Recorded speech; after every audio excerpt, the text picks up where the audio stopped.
Cuando trabajamos y educación sexual en las escuelas, hacen a las dimensiones que involucran.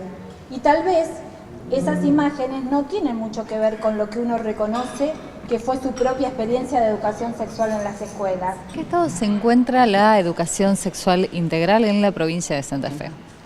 Se encuentra en un proceso intenso de trabajo, sobre todo en los últimos años venimos cada vez más fortaleciendo el trabajo, en especial en secundario, con los estudiantes, así que venimos transitando un largo proceso con distintos alcances y dimensiones.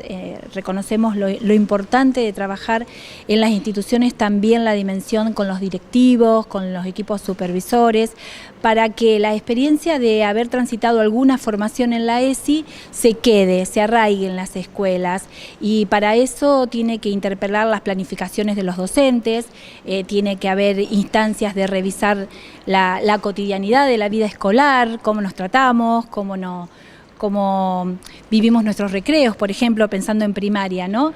Y bueno, hay muchas... un contenido transversal prácticamente a todo el ámbito escolar, no se está hablando de una materia curricular. No, eso está en el marco ya de la ley, o sea, es transversal y es específico.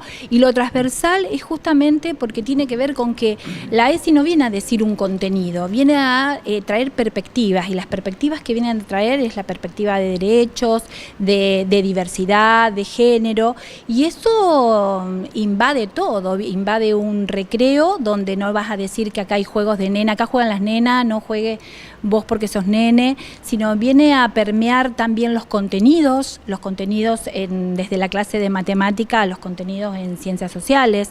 O sea, es curricular y es transversal y específico ya desde el propio diseño. Entonces no va a haber una materia. Cuando en las escuelas trabajan la prevención de la violencia de género, trabajan ESI. Cuando trabajan valorar la diversidad, y en eso implica diversidad de familias, por ejemplo, trabajan ESI. ¿Sí? Entonces no necesariamente van a poner un cartel que diga hoy se trabaja en tal hora ESI, sino esto permea, porque lo que está en tensión es revisar cómo nos relacionamos en la escuela, cómo nos relacionamos en el recreo, cómo nos relacionamos con las familias. ¿Cómo fue el recibimiento por parte de los directivos y también si hay docentes preparados actualmente o hay que esperar una corte especial? Hay distintas instancias, tenemos una que es sumamente importante, que desde el año 2012 en nuestra provincia comenzaron a estar los primeros egresados de los profesorados de inicial y de primaria, o sea, las personas que estudian en los profesorados de inicial y primaria tienen una materia que es un seminario que es educación sexual integral. Y eso es inédito porque la docencia no tenía formación anteriormente en esto, ¿no? Y ahora tenemos, y los profesorados de secundaria comienzan las primeras cohortes a salir desde el año que viene y a tener en algunos profesorados, ¿no? En algunos otros profesorados va en proceso de cambio curricular. Después tenemos instancias de formación que hacemos como equipo a los docentes en servicio, que no tuvieron esa oportunidad en su propia formación docente de tener este seminario. En ese proceso vamos transitando y nosotros no hablamos de que hay un especialista que tiene que recibirse de ESI para trabajar ESI en las escuelas, porque entonces sí pasaría que tendríamos que estar eternamente esperando, y eso sería un problemón, porque cuando esa persona se crea, pensemos que ese grupo está capacitado para trabajar ESI, nuestra sociedad ya cambió muchísimas de las cuestiones y entonces siempre quedaría desactualizado, porque estamos en temas que están en permanente construcción. No se trata solamente de contenidos acotados, sino marcos de derechos, y los derechos se están ampliando constantemente. Entonces lo que hablamos de que vamos implementando ESI, donde vamos generando espacios de reflexión, de introspección, de revisar nuestras propias prácticas, de interpelar lo que damos, y en ese trayecto vamos andando y vamos haciendo, ¿no? Hasta acá que me acompaña Alberto de Salud, a mí me parece re interesante que conversemos en este proceso cómo las escuelas fueron transitando de este lugar de pensar que tenían que venir a dar la charlita, ¿te acordás?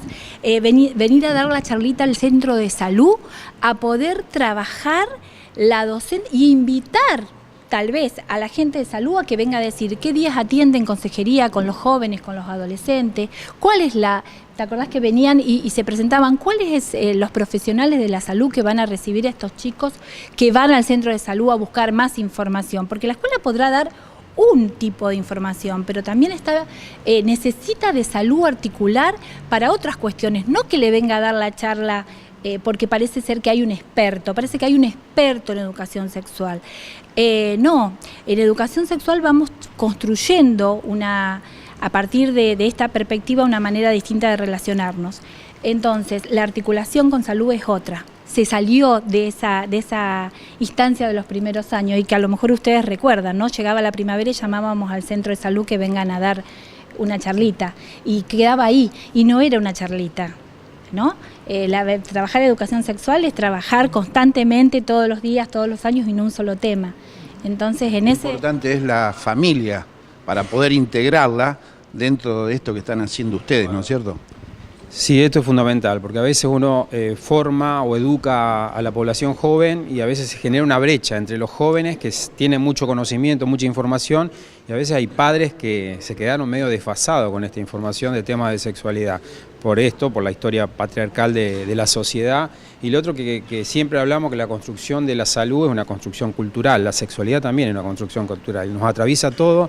La estrategia de comenzar por educación sexual integral en las escuelas fue porque es donde están alojados el mayor tiempo y con mayor atención los chicos en la vida cotidiana, ¿no? El sector salud llega tarde, digamos. Por esto, lo que dice Gloria al principio, nos invitaban a la gente de salud que teníamos mayor aproximación para hablar temas de sexualidad, cuando venía el septiembre, cuando venían los viajes de estudio, como para que vayamos a dar una charla, o cuando había un embarazo adolescente en una escuela, ahí se acordaban que los chicos tenían sexualidad, y era una cosa puntual, vos te ibas y terminaba ese conflicto y seguíamos adelante y nos olvidábamos del tema. Hoy que hay una ley de salud sexual, que la provincia lo haya tomado tan fuertemente, nosotros con Loli venimos desde el 2012 trabajando fuertemente en la escuela secundaria, ellos han hecho un trabajo muy importante desde inicial y primaria, que nosotros no lo hemos acompañado al mismo ritmo que hemos acompañado la salud sexual ya coital que tienen los adolescentes, trabajando en indicadores sanitarios muy fuertes, como es disminuir el embarazo adolescente temprano.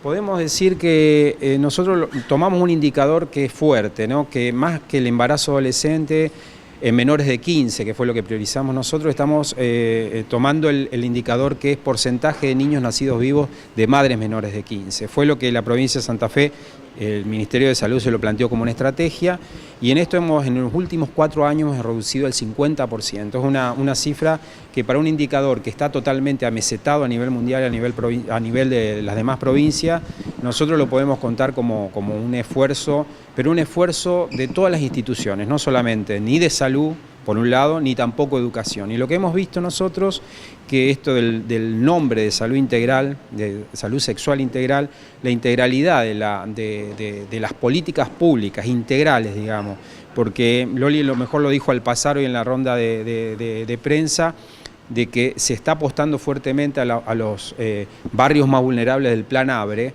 y nosotros hemos notado que todas las políticas integrales en esos barrios más vulnerables es lo que más bajó la tasa de embarazo adolescente, como otros indicadores duros que no es solamente el embarazo adolescente. Entonces decimos, cuando las políticas públicas son integrales, cuando el Estado viene en su conjunto, ¿no? Que educación viene por un lado, salud viene por el otro, cultura, seguridad.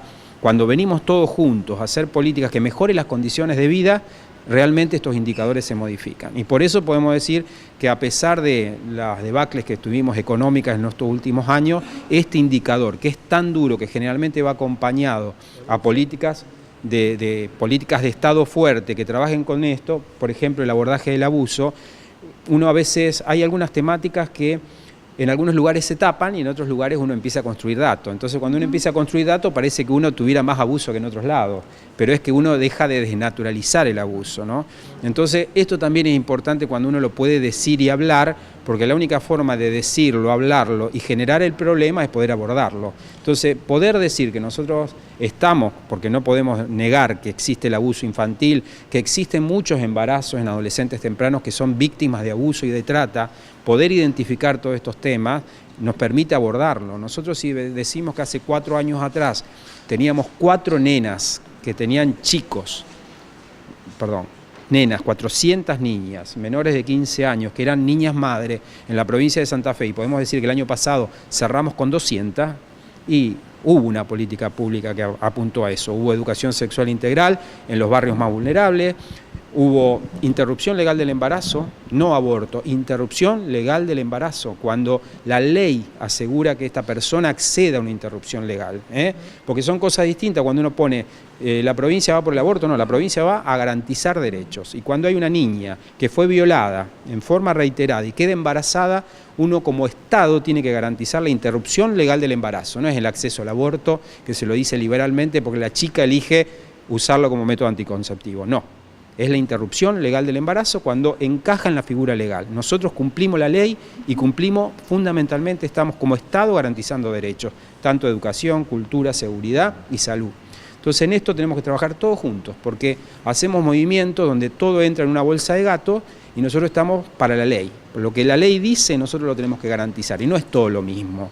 Entonces en eso es importante cuando uno genera un debate público, y para eso es muy importante la acción de los medios, que sepan que uno como Estado tiene que sacarse todas esas cosas, preconceptos que puede tener, o toda esa supuestamente carga de moralidad o inmoralidad o espiritualidad para garantizar derecho en cada caso en singular.